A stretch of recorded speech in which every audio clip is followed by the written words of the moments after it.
Ikatan Wartawan Online Indonesia, berjuang bekerja penuh daya demi keluarga, bangsa dan negara, meraih cita-cita bersama. Teknologi adalah denyut nadi kami, berita berimbang pedoman kami. Cepat dan tepat disiplin kami, kebohongan adalah musuh kami. Bersama menjemput masa depan, penuhi panggilan peradaban, agar bangsa tak ketinggalan, berbaris rapatkan persatuan. Iwo Ikatan Wartawan Online, Iwo berpihak pada kebenaran, Iwo menjaga Indonesia Raya jaya selamanya sepanjang masa.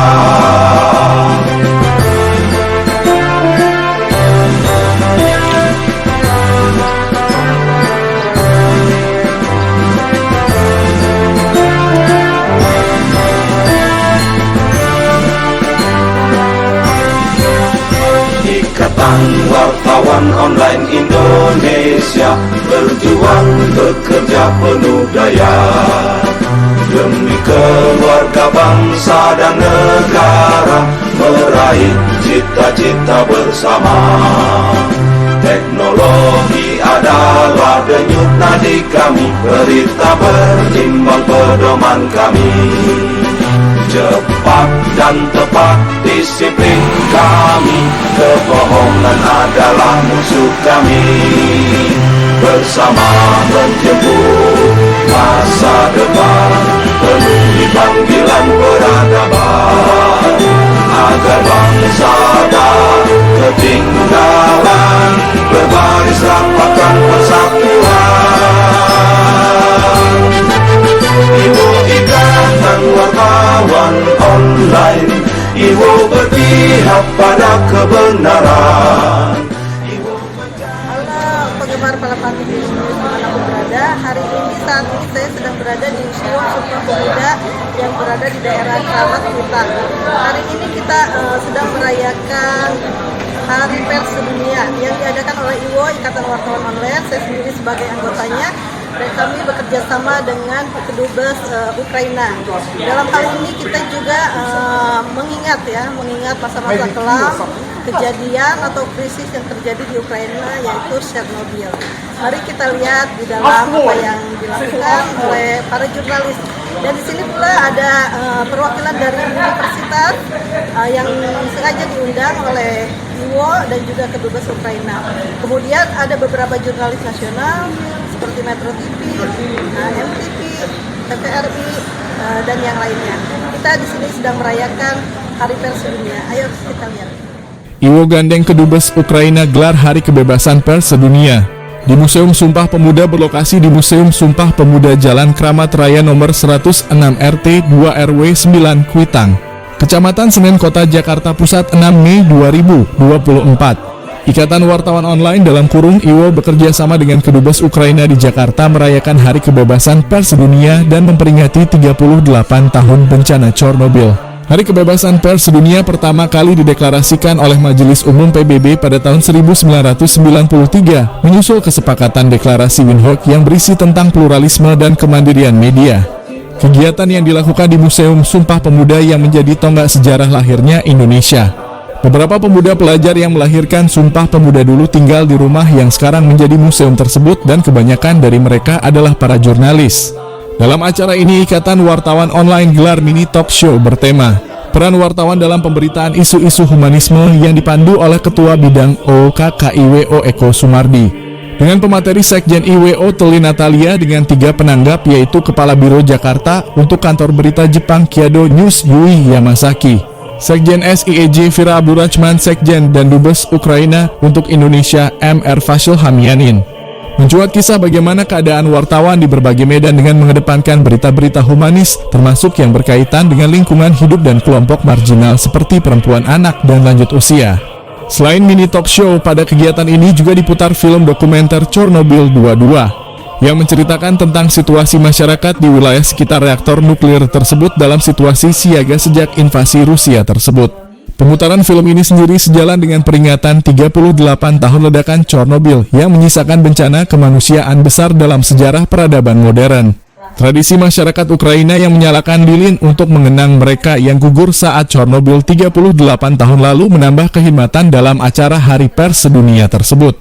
Nurlaila, Palapa TV, mengabarkan. Ikatan Wartawan Online Indonesia, Bapak Dwi Kristianto dan jajaran, yang terhormat Duta Besar Ukraina untuk Indonesia, His Excellency Paschil Hamianin, serta para hadirin yang terhormat. Selamat datang di Museum Sumpah Pemuda. Hari ini, dengan rasa bangga dan penghormatan dalam memperingati Hari Kebebasan Pers Sedunia, Museum Kebudayaan, Riset, dan Teknologi. Hampir 1 abad yang lalu, rumah ini Muhammad Yamin, Wado, Sumana, dan Muhammad Abrani. Ini merupakan penting dalam sejarah bangsa Indonesia. Assalamualaikum warahmatullahi wabarakatuh. Selamat siang, salam sejahtera untuk kita semua. Shalom, Om Swastiastu, Namo Buddhaya, salam kebajikan. On behalf of the organizing committee, Ikatan Wartawan Online, I extend a warm welcome to each and every one of you. Our sincerest gratitude to His Excellency Paschil Hamianin, Ukraine Ambassador to Indonesia. Yang terhormat Bapak Dwi Kristianto dari Museum Penerangan Indonesia yang tidak pernah lelah dalam terus berkarya hadir di acara hari ini. Distinguished guests, it is an honor to welcome you all here at Pemuda. Selamat datang di acara perayaan Hari Kebebasan Pers Sedunia tahun 2024 dan peringatan 30 tahun to the celebration of World Press Freedom Day 2024 and the 38th solemn remembrance of the Chernobyl disaster event. Please give the freedom of the press. As we reflect the lessons, before we begin, allow me, Brilliant Shaheran, as the master of ceremony today, to read out our agenda. The first will be the opening, pembukaan. Merokok lebih tepatnya ya. Jadi ya kata kuncinya tuh banyak kan sebenarnya di dalam situasi perang atau bencana itu ada isu-isu humanis yang bisa kita lihat seperti tadi contoh yang disampaikan, Vira sampaikan, ada juga banyak hal dan ini tergantung pada bagaimana kita mengasah empati kita. Jadi jangan hanya karena deadline kita lupa sama kode etik. Jadi kan empati itu bergantung juga pada kode etik kita sebagai wartawan. Foto seperti apa yang harus kita publish, video seperti apa, isu seperti apa. Anak-anak, perempuan adalah isu-isu yang sangat banyak yang bisa kita lakukan selain isu-isu lingkungan. Tadi dampak ekologi itu luar biasa dan ini yang harus kita asah terus sebagai wartawan untuk bagaimana kita memberitakan hal yang tetap bisa viral tapi tidak perlu bombastis dan mengorbankan etika kita sebagai jurnalis. Itu saya dari saya. Terima kasih. Warahmatullahi wabarakatuh. Salam sejahtera buat kita semua. Om Swastiastu, Namo Buddhaya, salam kebajikan, salam sehat dan selalu bahagia. Terima kasih atas waktu dan tempat yang diberikan oleh Museum Sumpah Pemuda, Ibu Umi dan Wali Zawadi. Terima kasih juga untuk Excellency Duta Besar Ukraina di terbaik kami. Persahabatan kita jalan terus, komitmen kita untuk saling membangun antara Ikatan Wartawan Online satu ini. Seperti yang kita ketahui Bapak Ibu Saudara sekalian, saat ini jurnalis berada di persimpangan jalan karena begitu maraknya media sosial tidur, kemudian media sosial itu langsung merambah ke ranah kehidupan kita. Dengan apa? Melalui masih bisa memberikan edukasi dan masih bisa memberikan sesuatu hal yang positif bagi masyarakat secara umum. Jadi kalau kita pertama-tama juga mengetahui suatu hal informasi, kalau saya menginformasikan kepada khalayak umum, jurnalis menginformasikan kepada khalayak umum, itu menjadi suatu bukan hanya informasi saja, tapi itu menjadi suatu produk berita, produk jurnalistik. Nah, saya berharap teman-teman pers dan teman-teman wartawan seluruh dunia tetap melakukan tugas jurnalistiknya dengan profesional, sehingga apa yang produk-produk jurnalistik yang diproduksi yang dihasilkan merupakan karya jurnalistik yang telah melalui kaidah jurnalistik yang kode etik jurnalistik, kaidah jurnalistik 5W1H yang sudah menjadi pakem ya di dunia internasional, sehingga wartawan itu akan tetap dihargai dan wartawan akan bisa memberikan warna informasi bagi publik serta khalayak secara umum. Sehingga saya yakin dan percaya, meskipun media sosial informasi yang beredar di media sosial baik sekarang sampai masa yang akan datang masih 2.5 years ago, ketika saya baru tiba di Jakarta, saya sudah melakukan sumpah. In 3 or 4 years, 3 atau 4 tahun, saya akan bisa pidato bebas, menggunakan pidato bebas, menggunakan bahasa Indonesia. 6 months now. So hari ini saya guna bahasa Inggris. Yang saya hormati Bu Putri atau Bu Rizky, Bu Putri dan tim Museum Sumpah Pemuda. Yang saya hormati Bapak Dwi Kristianto, Ketua Umum Ikatan Wartawan Online, ya, dan Bu Natalia, yang kami hormati Bu Natalia, Sekretaris Jenderal Ikatan Wartawan Online. Selamat mas-mas dan perwakilan-perwakilan universitas dan teman-teman Ukraina, welcome. Saya sangat grateful ya, saya mengucapkan terima kasih banyak atas kesempatan ini kepada museum dan tim. Ibu Titik, ya, Kurniawati. I will go on speaking English because originally my pidato was quite panjang, now became pendek because we are late for 30 minutes, so I don't want to waste your time.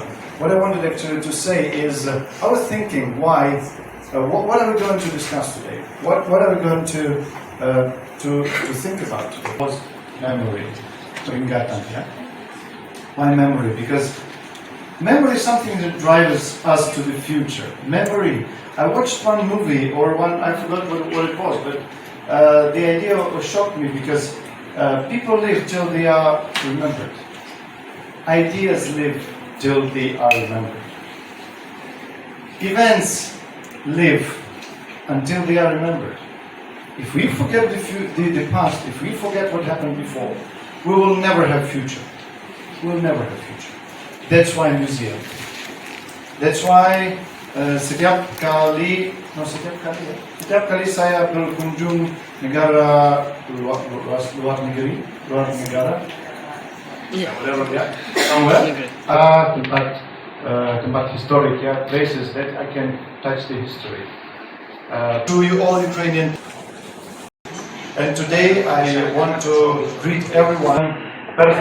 Sedunia. Yeah, I think today is the 31st. Sudah 31 tahun, yeah. So it's nearly as long as the independence of Ukraine, which is 33. And don't forget that this day was declared or proclaimed here by the United Nations as the day of free media, free press day. The idea was to remind the people that journalists, brave people, The Netflix series, yeah. Netflix series is very to hide it from the people who will allow it to repeat again.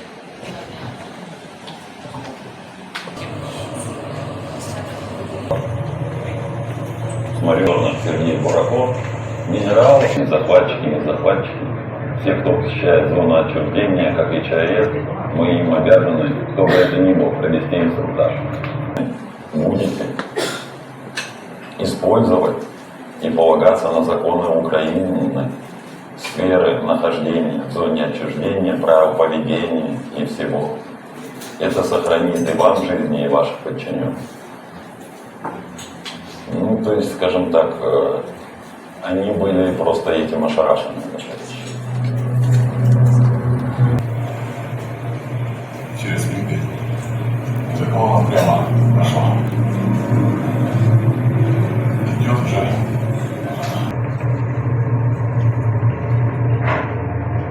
Персонал, который участвовал в захвате, не знал, что он делает. Почему говорю? Потому что раздался звонок, и мы там и жили 25 дней. В этом помещении и работали, и спали. За стенкой был штаб орков. В соседней комнате у них спальня была.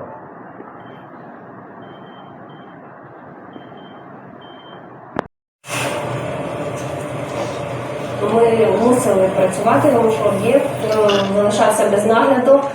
А це топити не можна. Тривога.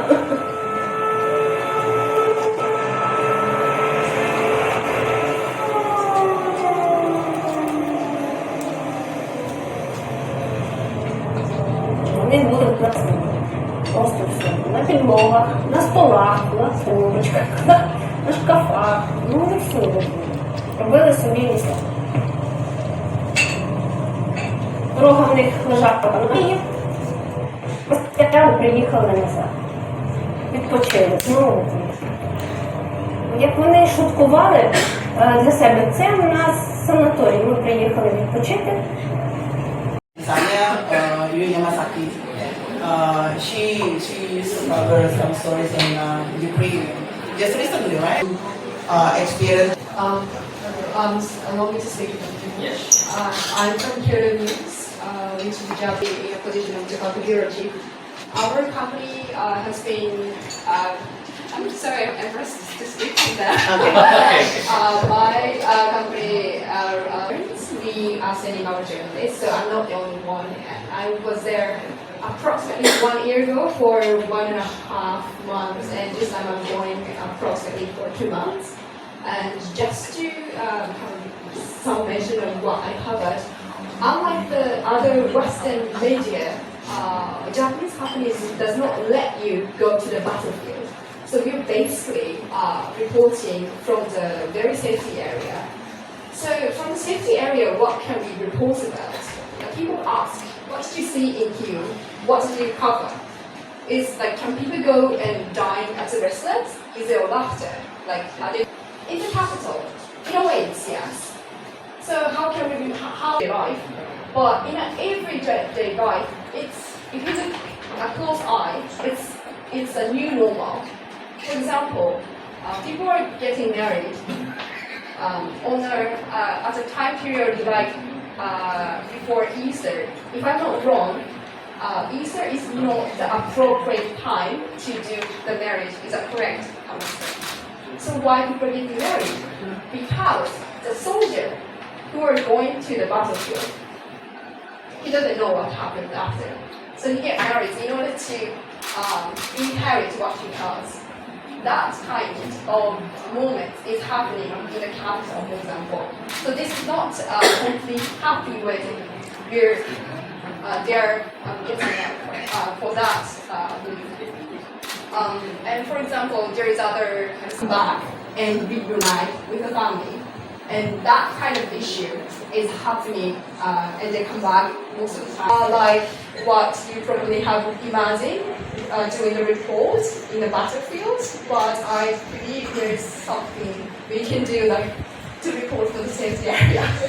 Sorry, I We want to have like the idea that during when you are in a safety location, but you are in a forest. Kita merayakan Hari Kebebasan Pers Sedunia yang temanya tahun ini adalah kurang lebih jurnalisme dengan lingkungan. Jadi jurnalis harus pro lingkungan lah, kurang lebih demikian. Dan bersamaan dengan itu, karena ini acara ini kolaborasi dengan Kedutaan Ukraina, kita juga di tahun ini memperingati 38 tahun bencana ledakan reaktor. Sampai hari ini masih terasa ada dampak ekologi, dan ini memang menjadi hal-hal yang menjadi concern kita sebagai wartawan. Kami juga senang karena kami bisa melakukan kegiatan ini di Museum Sumpah Pemuda. Jadi tadi kita banyak sekali kebetulan di Museum Sumpah Pemuda ini, ketika Hari Kebebasan Pers, Museum Sumpah Pemuda itu juga hal yang sangat masuk akal karena para tokoh-tokoh Sumpah Pemuda dulu itu banyak mereka memang yang jadi wartawan atau jurnalis pada masanya yang kemudian karena pemikiran kritisnya berjuang untuk Indonesia merdeka. Jadi kebebasan pers ini terkait juga dengan kebebasan sebuah bangsa, kebebasan berpikir, dan bagaimana kita mengedepankan banyak hal-hal humanis dalam pemberitaan kita, tidak melulu hal-hal yang viral. Ini yang menjadi pesan kita hari ini, bahwa faktor-faktor empati yang harus kita kedepankan. Ingat bahwa keselamatan kita sebagai jurnalis atau wartawan juga penting ketika melakukan peliputan sebuah berita. Tidak melulu kita harus mengejar deadline atau kita mengorbankan diri kita ketika melakukan peliputan. Jadi kebebasan pers itu harus kebebasan yang bertanggung jawab dan baik, menyebarkan hal-hal baik dan memberikan informasi yang benar dan akurat sesuai fakta. Itu kurang lebih pesan yang ingin kami sampaikan lewat acara perayaan dan peringatan hari ini. Oke, Mbak, tadi juga sempat. Kami dari Ikatan Wartawan Online sangat berbahagia dan bangga ya diajak bekerja sama dengan Kedutaan Ukraina untuk memperingati perayaan Hari Pers Kebebasan Pers Sedunia tahun 2024. Nah, bersamaan dengan itu kita juga memutar film tentang bencana Chernobyl, tapi ini filmnya film dokumenter baru dibuat tahun 2022. Kenapa begitu? Karena kita ingin menggelorakan kembali, mengingatkan kembali kepada para jurnalis, kepada para wartawan agar selalu menggunakan empati, menggunakan hati dalam meliput di daerah konflik maupun daerah bencana. Nah, jadi kalau menghadapi suatu persoalan dilema ketika menghadapi suatu konflik itu ada korban. Apakah kita menolong korban terlebih dahulu atau kita mengikuti deadline dari pemimpin redaksi? Mana yang duluan nih? Nah, ini kita gali keinginan-keinginan, dan kalau dibilang ya hati wartawannya kita gali agar tetap mengedepankan humanisme, tetap mengedepankan empati dalam melaksanakan tugas jurnalistik. Karena saya masih percaya di banyak beredarnya media sosial yang ada di gadget kita setiap hari, fungsi jurnalis itu masih menjadi penting di dunia ini. Karena kenapa? Karena jurnalis itu mewartakan fakta, memberikan informasi sesuai kaidah jurnalistik 5W1H, sehingga informasi yang ada yang beredar di masyarakat sudah diolah itu menjadi berita. Nah, ketika menjadi berita ini valid dan aktual serta dapat dipertanggungjawabkan atau accountable, sehingga sampai sekarang pun saya juga tetap menghimbau melalui acara ini agar teman-teman wartawan tetap semangat, tetap memberitakan fakta yang sebenarnya. Untuk apa? Untuk membangun peradaban masyarakat sekitarnya. Ketika sesuatu yang hal yang benar itu diberitakan dengan baik, maka akan menghasilkan sesuatu yang positif. Itu yang selalu digelorakan oleh Okay, Mr. 3-2 Mr. Sir, as we know that still conflict in Russia and Ukraine is still ongoing here, maybe you can share with us how the situation currently happen in there. Thank you for the question. The war is ongoing, yes, and unfortunately, in recent months, with great pain, I would state that Russian Federation has started to destroy the Ukrainian infrastructure with the great force. Maybe the worst attacks that happened since the beginning of the big war. They happened in recent months. So the aim is to destroy the power generating infrastructure, electricity delivery infrastructure, to destroy anything that could ensure the normal life of civilians. In recent months, the Russians started to use bombs, big, huge bombs, like 1.5 tons bombs, on the civilian districts in cities of Kharkiv, in the cities of Kherson, Odessa, Dnipro, my hometown, Zaporizhzhia, etc. So, in the context of so-called elections of the Russian president, I think that the desperate effort of Russian army direct people's life unbearable. So people would complain, people will surrender, people would say we cannot live like that. So this will lead to the surrender of Ukrainian army, of surrender of Ukraine as a state. And it pains, it hurts, it's a great pain because, well, my family is there, many civilians there, and they suffer. But with pride, I would say that Ukraine is not going to surrender. As Bum Tomo said in his Milado Zuravaya, we have enough blood to make this white flag turn red.